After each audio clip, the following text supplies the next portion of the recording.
This video is all about the adjustments panel, which is the little magic wand icon found next to the selection tool.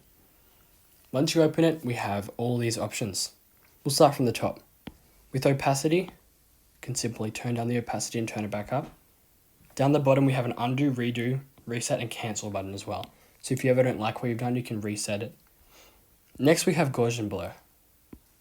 You can turn this up and make a very nice kind of gradient, or you can turn it back down. Next is motion blur.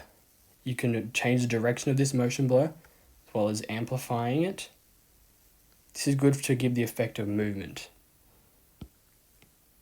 Next, we have perspective blur. So this little dot in the middle shows the perspective. So I put the perspective there, and then I'll turn the blur up. As you can see, the perspective stays non-blurred and everything around it blurs. And if you move the perspective, it changes where the blur is. Next up, we have sharpen. Turning this up won't really do much at the moment, except you can just see around the edges of some of the colors, you can see some white appearing. Next, we have noise. This just adds noise to the picture. I guess you could use that if you wanted to make a bit of a static TV. Then we have liquefy, one of my favorites. You can mix around the colors and make it look really nice. You can use this to add water effect. Then we have the clone tool. You drag the clone tool to wherever you want and then start drawing, and the clone tool will follow you. Now we have the color settings.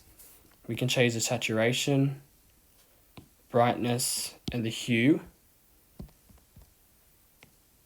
Under that, we have color balance. We can move them closer to one of these.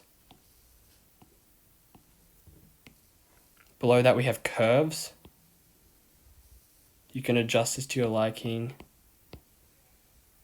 And then the last one is recolor. If you put this on a color, you can recolor it to be something else. There are all the adjustment settings.